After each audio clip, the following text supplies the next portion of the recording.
saya punya jidah. Nah ini luar biasa. Saya kalau ingat cerita ini, jidah tuh nenek ya. Beliau bukan nenek asli, nenek KW berarti. Maksud saya, beliau bukan ibunya ibu saya, tapi beliau adalah nenek sambung. Jadi saya punya kakek sama punya nenek. Saya punya nenek, itu nenek saya kemudian meninggal, kakek saya menikah lagi, ya. Namanya kan nenek sambung nih kan. Jadi beda usianya itu antara kakek saya sama nenek saya. Di saat kakek saya usia 90 tahun, beliau usianya sekitar 60-an tahun atau 70-an tahun. Jadi usianya bedanya di atas 20-an tahun, kayak 25 hampir 30-an tahun. Beda antara kakek saya sama nenek saya, gitu kan. Tapi kami semua nih, nenek sambung kami nih, kami sayang semua sama beliau karena beliau tuh orangnya sangat penuh cinta, penuh kasih sama cucu-cucunya gitu. Walaupun bukan cucu asli beliau gitu ya, tapi semua disayangin, semua disenengin, semua diiniin sama dia gitu, diopenin lah gitu ya sama nenek kami ini. Orangnya masya Allah gitu.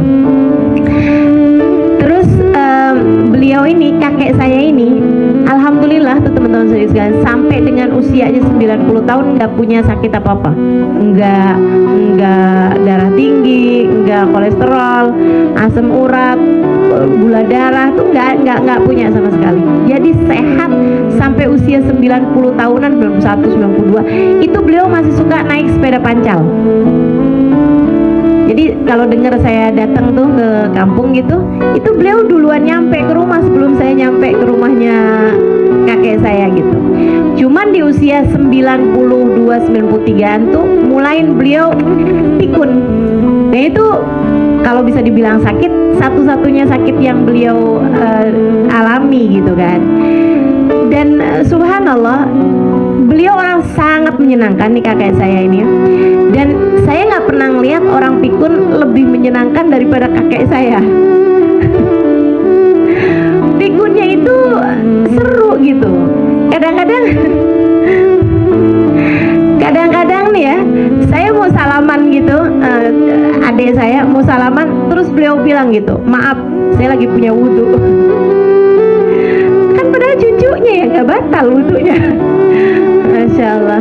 Ntar tuh pas bulan Ramadan gitu, dia nanya sama anaknya gitu, ini hari apa? Hari Senin. Oh saya mau puasa ah. Bener Ramadan. Maksudnya mau hari apa juga kan sudah mau wajib puasa gitu. Beliau udah lupa gitu kan. Masya Allah gitu. Sangat menyenangkan. Kapan lagi beliau lupa semua bahasa kecuali bahasa Arab. Ini aneh bener gitu. Saya sampai jadi mikir gitu, gimana kerjanya otak ya, ruwetnya luar biasa. Maksudnya sangat complicated ya otak manusia itu. Bisa pikun itu bisa ganti-ganti gitu, ntar pikun bahasa, ntar pikun mukanya orang, ntar pikun apa gitu. Subhanallah, subhanallah, sampai bisa dibikin tesis tuh kayaknya tuh pikunnya kakek saya.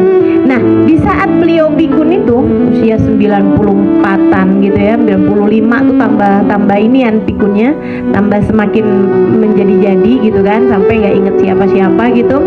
Pada saat itulah nenek yang usianya waktu itu hampir 70-an saya kira ya, itu mulai sakit, dan sakitnya jadi tambah semakin berat. Di saat kakek tuh udah lupa siapa nenek. Jadi subhanallah, kakek saya itu lupa sama perempuan tapi ingat sama laki-laki. Jadi beliau lupa sama ibu saya yang adalah anaknya, tapi ingat sama abah saya yang adalah menantunya.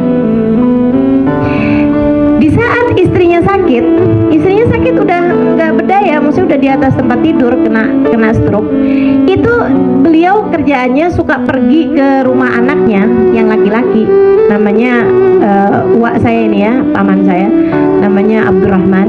Dia bilang gitu, Man, katanya gitu, ada orang sakit di rumah nggak pulang-pulang. Benar itu istrinya. Ada orang sakit di rumah katanya nggak pulang-pulang, kesian dah. Apa saya kasih uang aja ya biar dia pulang ke rumah orang tuanya gitu. Dia nggak ingat kalau itu istrinya. Sampai kemudian di saat yang lagi kondisinya kayak begitu, nenek saya meninggal. Saya sana. Jadi saya tahu banget ini cerita ini nih teman-teman. Saya lagi ada di sana ketika dapat kabar bahwa nenek itu kayak kena serangan gitu kan. Akhirnya dibawa pergi ke rumah sakit, tapi di jalan sudah